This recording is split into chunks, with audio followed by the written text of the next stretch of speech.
വളരെ പ്രസിദ്ധമായ ചരിത്രപ്രസിദ്ധമാകാനിടയുള്ള ഒട്ടേറെ തീരുമാനങ്ങൾ നിയമസഭയ്ക്ക് എടുക്കാൻ കഴിഞ്ഞു എന്നുള്ളതാണ് 15ാം കേരള നിയമസഭയുടെ ഏറ്റവും വലിയ പ്രത്യേകത. അങ്ങ് പലപ്പോഴും ചൂണ്ടിക്കാണിച്ചതുപോലെ അടിയന്തര പ്രമേയമടക്കം അനവധി എന്ന് പറയത്തക്ക രീതിയിൽ ചർച്ച ചെയ്ത ഒരു സഭയാണിത്. ഈ 15ാം കേരള നിയമസഭ അതിനെല്ലാം സാക്ഷ്യം വഹിച്ചു. ചരിത്രപ്രസിദ്ധമായ ഒട്ടേറെ ബില്ലുകൾ, ഏറ്റവും ഒടുവിൽ ആക്ടിവിറ്റി, നമ്മുടെ രാജ്യത്ത് വലിയ തോതിൽ ഒരു വിഭാഗം ആളുകളിൽ ആശങ്ക നിലനിൽക്കുന്നൊരു കാലമാണിത്. കേരളത്തിൻ്റെ മക്കൾക്ക് ഒരാശങ്കയും വേണ്ട എന്ന് ഉറപ്പിക്കുന്നതാണ് നാറ്റിവിറ്റി ബിൽ. അവരുടെ കയ്യിൽ നാറ്റിവിറ്റി കാർഡുണ്ടാവും. ആർക്കും അത് നിഷേധിക്കാനാകില്ല. ഇവിടെ എല്ലാ തരത്തിലും സുരക്ഷിതം.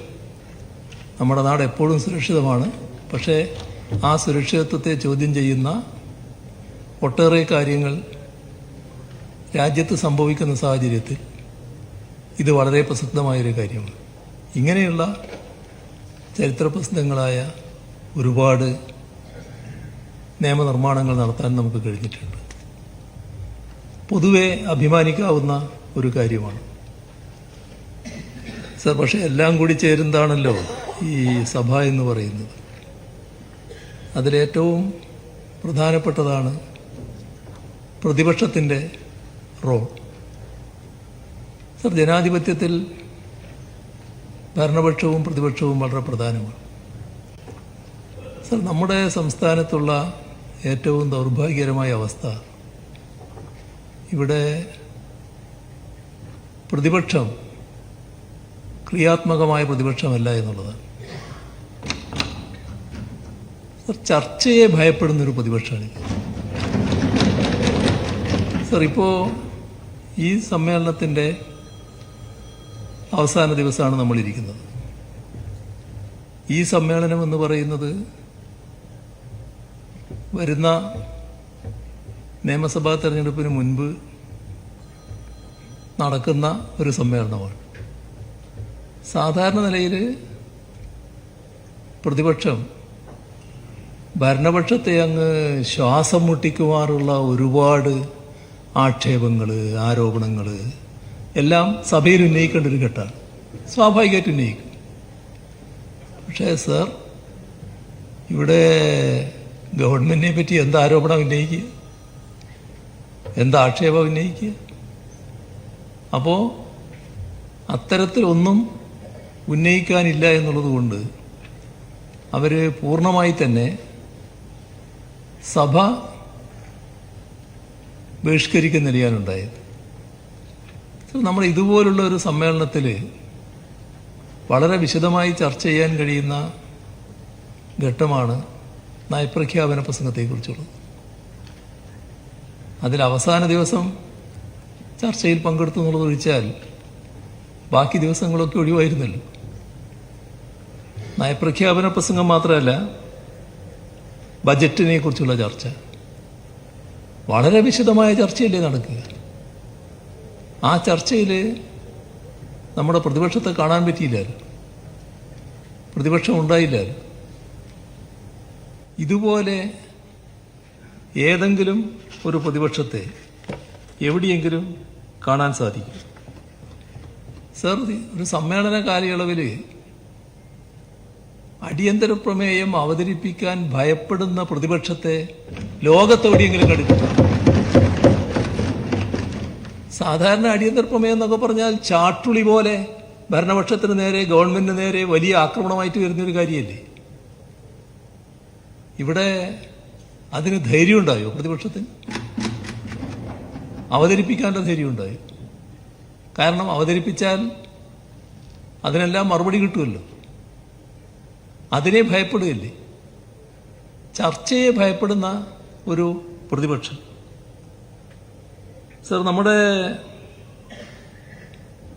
അവസാന സമ്മേളനമാകുമ്പോൾ ഒരു ഗവൺമെന്റിനെതിരെ, മന്ത്രിമാർക്കെതിരെ എല്ലാം എഴുതിക്കൊടുത്ത് ആരോപണങ്ങൾ ഉന്നയിക്കുമല്ലോ.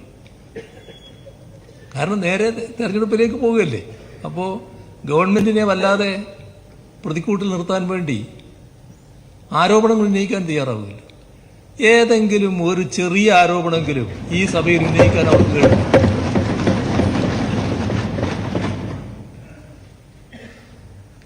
ഇത് നമ്മുടെ പ്രതിപക്ഷം എത്ര കണ്ട് നിലവിലുള്ള വസ്തുതകളെ ഭയപ്പെടുന്നതെന്നല്ലേ. ഏത് തരത്തിലൊക്കെയാണ് ഭയപ്പെടുന്നത്? നമ്മുടെ ജനാധിപത്യ സംവിധാനത്തിൽ ഒരു ഗവൺമെന്റിനെ ഏറ്റവും അധികം വിഷമിപ്പിക്കാൻ കഴിയുന്ന ഒരു കാര്യമാണ് നാട്ടിലാകെ വലിയ പ്രചരണമൊക്കെ നടത്തുമ്പോൾ അതെല്ലാം കൂടി സഭയിൽ കൊണ്ടുവന്ന് ഗവൺമെന്റിനെ അലക്കുക, ഗവൺമെന്റിനെ വലിയ തോതിലുള്ള ആക്ഷേപങ്ങൾ കൊണ്ട് മൂടുക, അതിനൊക്കെ പറ്റി അവിശ്വാസ പ്രമേയം അവതരിപ്പിക്കുക. പ്രതിപക്ഷത്തിൻ്റെ ഒരു രീതിയൊക്കെ കണ്ടപ്പോൾ എൻ്റെ ചില സുഹൃത്തുക്കൾ നേരത്തെ പറഞ്ഞു, സഭയിൽ അവിശ്വാസ പ്രമേയം ഇത്തവണ അവതരിപ്പിക്കാൻ സാധ്യതയുണ്ടാവും. ഞാൻ പറഞ്ഞു, അതിന് വഴിയില്ലാന്നാണ് എനിക്ക് തോന്നുന്നത്. അത് തന്നെയാണല്ലോ സംഭവിച്ചത്. സർ, ഇവർ വസ്തുതകളെ ഭയപ്പെടുകയല്ലേ. അവിശ്വാസ പ്രമേയം അവതരിപ്പിച്ചാൽ എന്തെല്ലാം കാര്യങ്ങളിൽ ഗവൺമെന്റിനോട് ജനങ്ങൾക്ക് വിശ്വാസമുണ്ട് എന്നുള്ള കാര്യങ്ങൾ ഞങ്ങൾ അവതരിപ്പിക്കുമല്ലോ. അപ്പം അതിനെ ഭയപ്പെടുകയല്ലേ. കേരളത്തിന്റെ പൊതുവായ കാര്യങ്ങൾ ഭയപ്പെടുകയല്ലേ.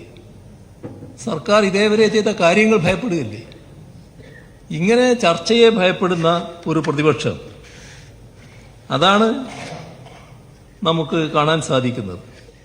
സർ, അതോടൊപ്പം ഇതുപോലെ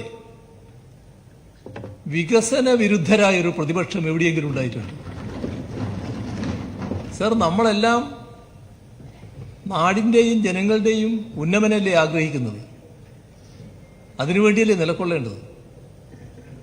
കേരളത്തിലെ പ്രതിപക്ഷം ഏതെങ്കിലും ഘട്ടത്തിൽ ഈ സർക്കാരിൻ്റെ കാലയളവ്, ഇപ്പോൾ 15ാം കേരള നിയമസഭയുടെ കാലയളവ്, ഈ കാലയളവിൽ കേരളം ഒരിഞ്ച് മുന്നോട്ട് പോകുന്നതിൽ എന്തെങ്കിലും സഹായം ചെയ്തിട്ടുണ്ടോ? അതവർ ആഗ്രഹിച്ചിട്ടില്ലല്ലോ. നമ്മുടെ നാട്ടിൽ നടക്കുന്ന എല്ലാ വികസന പദ്ധതികളെയും എതിർക്കാനല്ലേ തയ്യാറായിട്ടുള്ളത്? സർ, ഇവിടെ വികസനം യഥാർത്ഥ രീതിയിൽ നടപ്പാക്കണമെങ്കിൽ അതിനാവശ്യമായ പണം വേണമല്ലോ. നമ്മുടെ സാമ്പത്തിക ശേഷിയുടെ പരിമിതി വെച്ച് ഒരു സമാന്തര സാമ്പത്തിക സ്രോതസ് എന്ന നിലക്കാണ് കിഫ്ബിയെ നമ്മൾ പുനർജീവിപ്പിച്ചത്. എന്തായിരുന്നു കിഫ്ബിയോടുള്ള മനോഭാവം? ആ കിഫ്ബിക്കെതിരെയുള്ള എന്തെല്ലാം ആക്ഷേപങ്ങളാണ് ഉന്നയിച്ചത്? ഇപ്പോ നമ്മുടെ സംസ്ഥാനത്ത് 1,10,000 കോടി രൂപയുടെ പദ്ധതികളാണ് കിഫ്ബി മുഖേന ഏറ്റെടുത്ത് കഴിഞ്ഞിട്ടുള്ളത്. ഈ ഘട്ടത്തിൽ പദ്ധതികൾ പ്രതിപക്ഷ MLA-മാർക്കും താല്പര്യമുള്ള കാര്യങ്ങളാണ്. പക്ഷേ ഈ മൊത്തം പദ്ധതിയെ അനുകൂലിക്കുന്ന നിലയുണ്ടായിട്ടുണ്ടോ? ഏതെങ്കിലും ഘട്ടത്തിൽ കിഫ്ബിക്ക് അനുകൂലമായി വർത്തമാനം പറഞ്ഞിട്ടുണ്ടോ? കിഫ്ബിയെ ശ്വാസം മുട്ടിക്കുന്നതിന് വേണ്ടി, കേരള ഗവൺമെന്റിനെ ശ്വാസം മുട്ടിക്കുന്നതിന് വേണ്ടി കേന്ദ്ര ഗവൺമെന്റ് തെറ്റായ നിലപാട് സ്വീകരിച്ചപ്പോൾ അത് ശരിയല്ല എന്ന് പറയാൻ പ്രതിപക്ഷം തയ്യാറായിട്ടുണ്ടോ? അപ്പോൾ നമ്മുടെ നാടിൻ്റെ വികസനത്തിന് തടസ്സമായി നിൽക്കുന്ന നിലപാടാണ് തുടർച്ചയായി ഇവിടെ പ്രതിപക്ഷം സ്വീകരിച്ചു വന്നിട്ടുള്ളത്. എല്ലാ പദ്ധതിയെയും എതിർക്കുകയല്ലേ. ഒരു പദ്ധതിയെയും അനുകൂലിക്കാൻ തയ്യാറായിട്ടില്ലല്ലോ. ഇപ്പൊ വേണ്ട എന്നാണ്. സർ, ഇപ്പൊ വേണ്ട എന്ന് പറയുന്നത് എന്തടിസ്ഥാനത്തിലാണ്? LDF അധികാരത്തിലിരിക്കുന്നു എന്നുള്ളതുകൊണ്ട്. LDF അധികാരത്തിലിരിക്കുമ്പോൾ കേരളത്തിന്റെ വികസനം വേണ്ട. സർ, LDF ആയിരുന്നില്ല അധികാരത്തിലെങ്കിൽ ഇപ്പോ നാഷണൽ ഹൈവേ വികസനം പൂർത്തിയാകുകയാണല്ലോ. ആ നാഷണൽ ഹൈവേ വികസനം പൂർത്തിയാകുമായിരുന്നോ? ആ നല്ല രീതിയിൽ മുന്നോട്ട് പോവുകയല്ലേ അത് നടക്കുമായിരുന്നോ? തുടക്കം കുറിക്കുമായിരുന്നോ? സർ, ഇവിടെ ഗെയിൽ പൈപ്പ് ലൈൻ പൂർത്തിയായി. അത് LDF ആയതുകൊണ്ടല്ലേ? നമ്മുടെ സംസ്ഥാനത്ത് ഏറ്റവും പ്രധാനപ്പെട്ട ഒരു പവർ ഹൈവേ ആയിരുന്നല്ലോ എടമൺ കൊച്ചി പവർ ഹൈവേ. അത് LDF അല്ലായിരുന്നെങ്കിൽ പൂർത്തിയാകുമായിരുന്നു. സർ, നമ്മുടെ സംസ്ഥാനത്ത് പൂർത്തിയായിക്കൊണ്ടിരിക്കുന്ന മലയോര ഹൈവേ,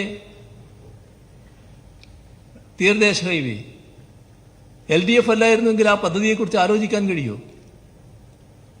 ഇപ്പോ അടുത്ത് തന്നെ തുടങ്ങാൻ പോകുന്ന, ഉദ്ഘാടനം ചെയ്യാൻ പോകുന്ന ജലപാത ആ നിലയിലേക്ക് എത്തിയത് LDF ആയതുകൊണ്ടല്ലേ? സർ, നമ്മുടെ നാട്ടിലുള്ള പൊതുവിദ്യാഭ്യാസ മേഖല ആകെ തകർന്നുപോയത് ആയിരുന്നില്ലേ? ഇന്ന് കേരളം ഇന്ത്യ രാജ്യത്തിന് അഭിമാനിക്കാവുന്നൊരു സംസ്ഥാനമായി പൊതുവിദ്യാഭ്യാസ കാര്യത്തിൽ നിൽക്കുകയല്ലേ? അത് LDF ആയതുകൊണ്ടല്ലേ? ആരോഗ്യരംഗം 2016 തകർന്നു പോയതായിരുന്നില്ലേ? ഇന്ന് ലോകം തന്നെ അത്ഭുതത്തോടെ നോക്കിക്കാണുന്ന ഒരു സംസ്ഥാനമായി കേരളം മാറിയില്ലേ? അത്തരം നേട്ടങ്ങളല്ലേ നമ്മൾ നേടുന്നത്? അത് LDF ആയതുകൊണ്ടല്ലേ? ഉന്നത വിദ്യാഭ്യാസ മേഖലയുടെ ഹബ്ബായി കേരളം മാറിക്കൊണ്ടിരിക്കുന്നു. സർ, അത് LDF ആയതുകൊണ്ടല്ലേ? വ്യാവസായിക രംഗം, നിക്ഷേപ സൗഹൃദ കാര്യത്തിൽ ഇന്ത്യയിൽ 1-ാം സ്ഥാനത്ത് കേരളം നിൽക്കുന്നു. തുടർച്ചയായി 1-ാം സ്ഥാനം നേടുന്നു. അത് LDF ആയതുകൊണ്ടല്ലേ? സർ, ഇതൊക്കെ ആലോചിക്കാൻ കഴിയുമോ ഈ പ്രതിപക്ഷത്തിന്? പ്രതിപക്ഷത്തിന് അങ്ങനെയൊരു കാര്യങ്ങൾ നീക്കാൻ കഴിയുമോ? സർ, നമ്മുടെ സംസ്ഥാനത്തെ കാർഷിക രംഗം അഭിവൃദ്ധിപ്പെട്ടിരിക്കുന്നു. LDF ആയതുകൊണ്ടല്ലേ? നേരത്തെ തകർന്നു കിടക്കുകയായിരുന്നില്ലേ? സർ, നമ്മുടെ സംസ്ഥാനത്ത് പാലുൽപാദനം ഏറെക്കുറെ സ്വയം പര്യാപ്തതയിലേക്ക് എത്തുന്നു. LDF ആയതുകൊണ്ടല്ലേ? എന്തെല്ലാം മാറ്റങ്ങൾ, ഏതെല്ലാം തരത്തിലുള്ള മാറ്റങ്ങൾ! ഇതൊക്കെ ഏതെങ്കിലും ഘട്ടത്തിൽ അനുകൂലിക്കാൻ നമ്മുടെ പ്രതിപക്ഷത്തിന് കഴിഞ്ഞിട്ടുണ്ടോ? സർ, ഏറ്റവും പ്രധാനം നാടിനോടൊപ്പം നിൽക്കണ്ടേ? കേരളത്തിന് വേണ്ടി ശബ്ദമുയർത്തണ്ടേ? ഇപ്പോൾ കേന്ദ്ര ഗവൺമെന്റ് നമ്മുടെ സംസ്ഥാനത്തെ സാമ്പത്തികമായി ഞെരുക്കാനുള്ള നടപടികൾ സ്വീകരിച്ചു. എത്രമാത്രം വിവേചനപരമായിട്ടാണ് കേരളത്തോട് പെരുമാറിയത്? സർ, നമ്മുടെ സംസ്ഥാനം വലിയ ദുരന്തങ്ങൾ നേരിടേണ്ടി വന്നല്ലോ.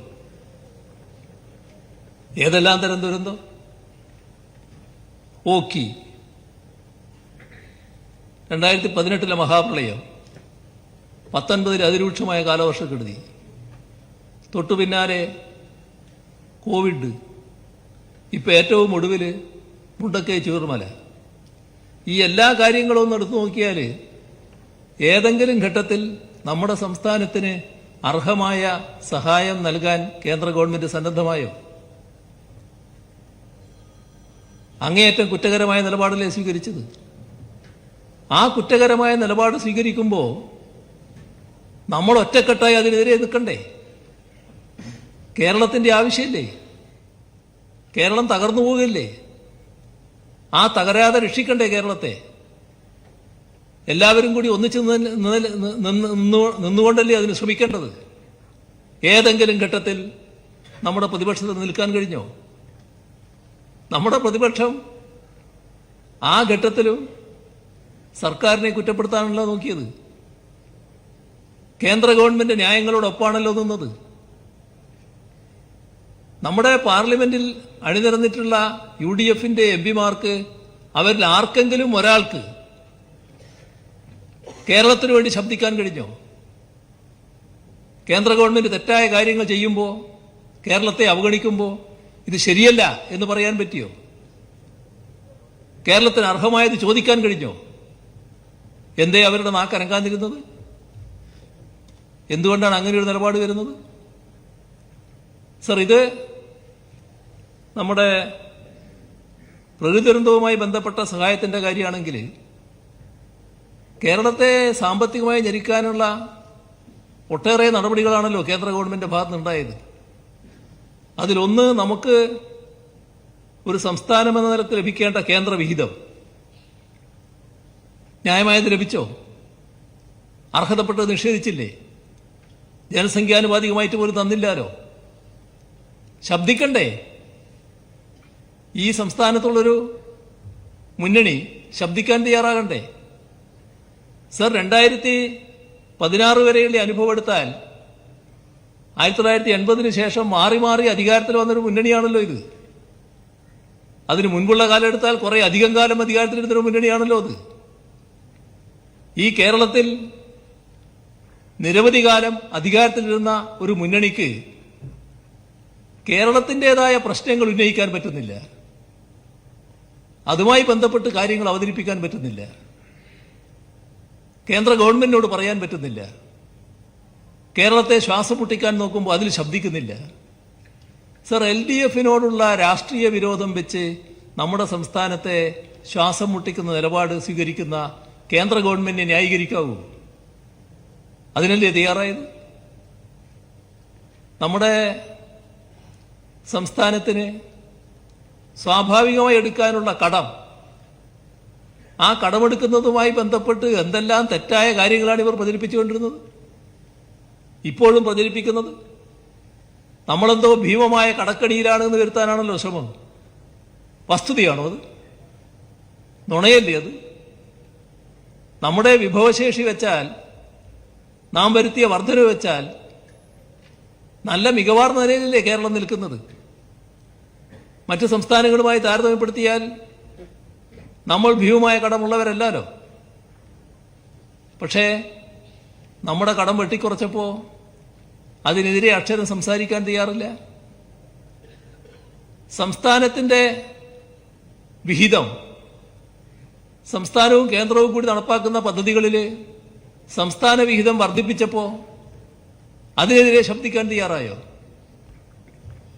കേരളത്തെ ബാധിക്കുന്ന നിരവധി പ്രശ്നങ്ങൾ ഏതെങ്കിലും ഒന്നിൽ ഇവിടെ പ്രതിപക്ഷം കേന്ദ്ര ഗവൺമെന്റിനെതിരെ സംസാരിച്ചോ?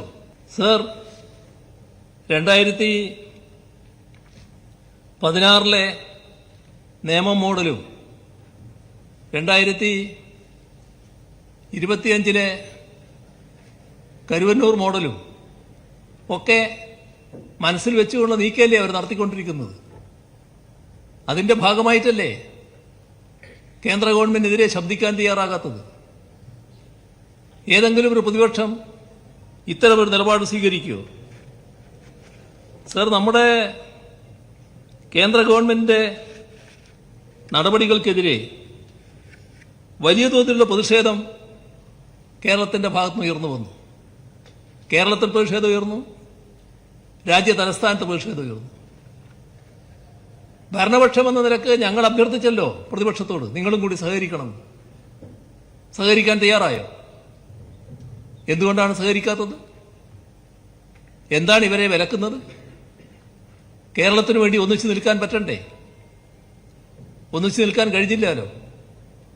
ഇതല്ലേ കേരളത്തിൽ പ്രതിപക്ഷം സ്വീകരിക്കുന്നില്ല? സർ, ഇവിടെ നമ്മൾ കാണേണ്ടത് ബി ജെ പിക്ക് നേതൃത്വം കൊടുക്കുന്ന RSSന്റെ മനസ്സിന് ചെറിയ തോതിലുള്ള വിഷമമുണ്ടാക്കുന്ന കാര്യം പോലും ചെയ്യാൻ കേരളത്തിലെ UDF തയ്യാറല്ല. സർ, എത്ര പരിഹാസ്യമായ നിലയാണ് കഴിഞ്ഞ 12-ാം തീയതി നടന്നത്. 12-ാം തീയതി രാജ്യമാകെ പണിമുടക്കി. എല്ലാ കേന്ദ്ര ട്രേഡ് യൂണിയനുകളും കൂടിയാണ് പണിമുടക്കിയത്. എന്തേ കേരളത്തില് കോൺഗ്രസും UDFും അവരുടെ തൊഴിലാളി സംഘടനകളോട് മാറി നിൽക്കാൻ പറഞ്ഞത്? കേരളം വിട്ടാൽ യോജിച്ച പണിമുടക്ക്, കേരളത്തിൽ സഹകരിക്കാൻ പാടില്ല. സർ, ഇവിടെയാണ് BJPക്കും RSSനും മനസ്സിന് നേരിയ മുഷിച്ചൽ പോലും ഉണ്ടാകരുത് എന്ന നിർബന്ധം ഇവിടുത്തെ കോൺഗ്രസ് നേതൃത്വത്തിനും UDF നേതൃത്വത്തിനും ഉണ്ട് എന്നത് നാം കാണേണ്ടത്. നമ്മുടെ നാട്ടിൽ ഇന്ന് ഏറ്റവും പ്രധാനപ്പെട്ട ഒരു ദിവസമാണ്. 5 ലക്ഷം വീട് നമ്മുടെ ലൈഫ് പദ്ധതിയുടെ ഭാഗമായി പൂർത്തിയായതിന്റെ പ്രഖ്യാപനം. നാടാകെ സന്തോഷിക്കുന്ന ഘട്ടമാണല്ലോ. സർ, ആ ലൈഫ് പദ്ധതിയെ പോലും നിർത്തവരല്ലേ നിങ്ങൾ? അതിനെപ്പോലും നിർത്ത് കളഞ്ഞില്ലേ? 2021 തെരഞ്ഞെടുപ്പ് നേരിടുമ്പോൾ UDF കൺവീനറല്ലേ പരസ്യമായി പ്രഖ്യാപിച്ചത് ഞങ്ങൾ അധികാരത്തിൽ വന്നാൽ ഈ ലൈഫ് പദ്ധതി റദ്ദാക്കുമെന്ന്. എന്താണ് നിങ്ങളുടെ മുൻഗണന? നിങ്ങളുടെ മുൻഗണന ആഗോളവൽക്കരണ നയത്തിന്റെ ഭാഗമായുള്ള മുൻഗണനയാണ്. ആഗോളവൽക്കരണ നയത്തിന്റെ ഭാഗമായുള്ള മുൻഗണന കോർപ്പറേറ്റുകൾക്കാണ്. പാവപ്പെട്ടവരെ അതിന്റെ ഭാഗമായി പരിഗണിക്കുന്നില്ല. അതുകൊണ്ടാണ് നമ്മുടെ രാജ്യം തന്നെ ഏറ്റവും കൂടുതൽ ദരിദ്രരുള്ള രാജ്യമായി മാറിയിട്ടുള്ളത്. എന്നാൽ അതിൽ നിന്ന് വ്യത്യസ്തമായ നയം ഞങ്ങൾ LDF നടപ്പാക്കുന്നു എന്നുള്ളത് കൊണ്ടാണ് ഈ സംസ്ഥാനം അതിദാരിദ്ര്യമുക്തമായത്. LDF അല്ലായിരുന്നുവെങ്കിൽ അങ്ങനെ ഒരു സംഭവം നടക്കുമോ? സർ, അതിദാരിദ്ര്യമുക്തം എന്ന പ്രഖ്യാപനം കേരളം നടത്തുന്നതിന് മുൻപ് അതിനുശേഷം ഏതെങ്കിലും ഒരു സംസ്ഥാനം അത്തരം ഒരു പ്രഖ്യാപനത്തിലേക്ക് പോയി അത്തരം ഒരു നടപടിയിലേക്ക് നീങ്ങിയിട്ടുണ്ടോ? അവിടെയാണ് LDF വേറിട്ട് നിൽക്കുന്നത്, തീർത്തും വ്യത്യസ്തമായി നിൽക്കുന്നത്. ജനങ്ങളെ, പാവപ്പെട്ടവരെ, അവരുടെ പ്രശ്നങ്ങളാണ് ഏറ്റവും പ്രധാനമായി LDF കാണുന്നത്. അത് ഇവർക്ക് കാണാൻ സാധിക്കുമോ? സർ, നമ്മുടെ നാടിന്റെ ഏറ്റവും പ്രധാനപ്പെട്ടൊരു ഭാഗമാണല്ലോ പ്രവാസികൾ. കേരളത്തിന്റെ അഭിവൃദ്ധിയെക്കുറിച്ച് ആര് പറയുമ്പോഴും ഭൂപരിഷ്കരണത്തിന്റെ പങ്ക് പറയും, പ്രവാസികളുടെ പങ്കിനെ കുറിച്ചും പറയും. സർ, ആ പ്രവാസി സഹോദരങ്ങള് എത്രമാത്രം അഭിമാന വിജൃംഭിതരായി നമ്മൾ കേരള സഭ രൂപീകരിച്ചപ്പോൾ. ഇന്ത്യയിൽ ആദ്യത്തെ ഒരു സംഭവം, അവരുടെ പ്രതിനിധികളും നിയമസഭാംഗങ്ങളും പാർലമെന്റ് അംഗങ്ങളും എല്ലാം കൂടിയുള്ള ഒരു സഭ. സർ, എന്തൊരു മനോഭാവമാണ് UDF കാണിച്ചത്. ഈ കഴിഞ്ഞ കുറെ സമ്മേളനങ്ങൾ അവർ ബഹിഷ്കരിച്ചുകൊണ്ടിരിക്കുകയല്ലേ. എന്താണ് അവരുടെ പ്രവാസികളുള്ള മനോഭാവം? പ്രവാസി സഹോദരങ്ങളെ എങ്ങനെയാണ് കാണുന്നത്? ഇതെല്ലാം കേരളത്തിലെ പ്രതിപക്ഷത്തിന്റെ പ്രത്യേകതയാണ് നാം കാണുന്നത്. സർ, സർക്കാരിനെതിരെ വസ്തുതകളൊന്നും അവതരിപ്പിക്കാനില്ല, അതുകൊണ്ട് നിയമസഭയിൽ നുളിച്ചോടുന്നു. പക്ഷേ നുണകൾ അവതരിപ്പിക്കാൻ ആരുടെയും സമ്മതം വേണ്ടാലോ. വ്യാപകമായ നുണ പ്രചരിപ്പിച്ചുകൊണ്ടിരിക്കുകയാണ്. വളരെ ആസൂത്രിതമായാണ് നടക്കുന്നത്. ഒരുപാട് കാര്യങ്ങൾ വന്നല്ലോ. നേരത്തെ ബഹുമാനായ ധനമന്ത്രി SIR-നെ പറ്റി പറഞ്ഞില്ലേ? കേരള ഗവൺമെന്റാണ് SIR നടപ്പാക്കുന്നതല്ലേ പറഞ്ഞത്. സർ, നമ്മൾ ആലോചിക്കേണ്ട ഒരു കാര്യം, ഈ രാജ്യത്ത് പൗരത്വ നിയമ ഭേദഗതി വന്നപ്പോൾ ആ പൗരത്വ രജിസ്റ്റർ NPR, ആ കാര്യത്തിൽ നമ്മൾ മാത്രമല്ലേ ഈ സംസ്ഥാനത്ത് അത്തരമൊരു രജിസ്റ്റർ ഉണ്ടാക്കില്ല എന്ന് പ്രഖ്യാപിച്ച ഏക സംസ്ഥാനം. ഈ രാജ്യത്ത് ഏതെങ്കിലും സംസ്ഥാനത്തിന് അങ്ങനെ പ്രഖ്യാപിക്കാൻ കഴിഞ്ഞോ? സർ, അത്തരം കാര്യങ്ങളിൽ വിട്ടുവീഴ്ചയില്ലാത്ത സമീപനമല്ലേ LDF-ന്. ഒരു തരത്തിലുള്ള ഉദാസീനതയുമില്ലാലോ. പൂർണ്ണമായും നമ്മുടെ നാടിന്റെ ചരിത്രത്തിന്റെ ഭാഗമായി തന്നെ LDF സ്വീകരിച്ചു വന്ന നിലപാടുകളുണ്ടല്ലോ. അത് ന്യൂനപക്ഷങ്ങളെ കൈയൊഴിയലല്ലോ. ന്യൂനപക്ഷങ്ങൾക്ക് ആശങ്കയുയർന്ന ഘട്ടത്തിൽ ആ ന്യൂനപക്ഷത്തെ ചേർത്ത് പിടിക്കുന്ന സമീപനമല്ലേ സ്വീകരിച്ചിട്ടുള്ളത്. സർ, അതുകൊണ്ടല്ലേ ഈ 10 വർഷക്കാലം നമ്മുടെ സംസ്ഥാനത്ത് ഒരു തരത്തിലുള്ള വർഗീയ കലാപമോ വർഗീയ സംഘർഷമോ ഇല്ലാത്തത്. എന്തുകൊണ്ടാണ് അങ്ങനെ വന്നത്? എല്ലാ വർഗീയ ശക്തികളെയും ഒരേ തരത്തിലാണ് കാണുന്നത്. വർഗീയതയോട് വിട്ടുവീഴ്ചയില്ലാത്ത സമീപനം. ആ സമീപനം സ്വീകരിക്കാൻ പ്രതിപക്ഷത്തിന് കഴിയോ? അവരതിന്റെ കൂടെ ചാരി നിൽക്കുകയല്ലേ? ഏതെങ്കിലും ഒന്നിന്റെ കൂടെ ചാരി നിൽക്കുകയല്ലേ? ഏതെങ്കിലും ഒരു വർഗീയതയുടെ കൂടെ ചാരി നിന്നാൽ വർഗീയ പ്രശ്നങ്ങൾ അവസാനിക്കുമോ? വർഗീയതയെ വർഗീയതയായി കണ്ടുകൊണ്ട് നേരിടണം. അതുകൊണ്ടാണ് ഈ 10 വർഷക്കാലം തികഞ്ഞ ശാന്തിയും സമാധാനവും നമ്മുടെ നാട്ടിൽ നിലനിൽക്കുന്നത്. സർ, വർഗീയ സംഘർഷം മാത്രമല്ല, ചില മതവിഭാഗങ്ങളിൽ ചില വ്യത്യസ്ത അഭിപ്രായങ്ങളുടെ മേലെ ഒരുപാട് പ്രശ്നങ്ങൾ നേരത്തെ ഉണ്ടായിരുന്നു. ഈ കഴിഞ്ഞ 10 വർഷമായിട്ട് അതിന് ഏതെല്ലാം തരത്തിലുള്ള ശമനം വന്നു, എന്തെല്ലാം മാറ്റങ്ങൾ വന്നു. ഇപ്പൊ അങ്ങനെയുള്ള കാര്യങ്ങൾ നമുക്ക് കേൾക്കേണ്ടതായി വരുന്നുണ്ടോ?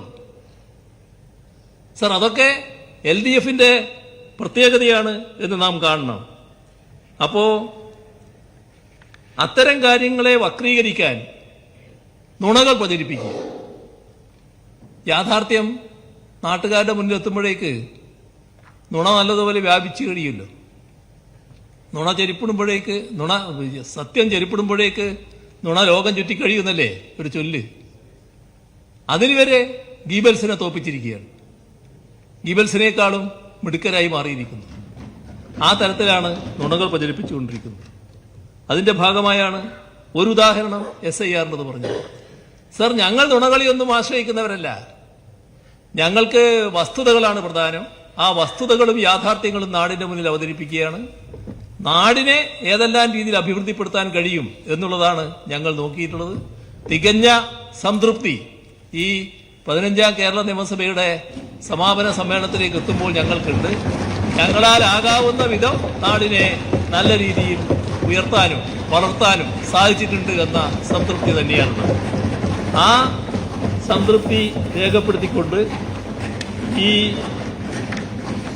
കാര്യം ഞാൻ അവതരിപ്പിക്കുകയാണ്. സർ, സഭ മുൻപാകെ മറ്റ് അത്യാവശ്യ ബിസിനസ്സുകളൊന്നും ഇല്ലാത്തതിനാൽ സഭ അനിശ്ചിതകാലത്തേക്ക് പിരിയാവുന്നതാണ്. Thank you.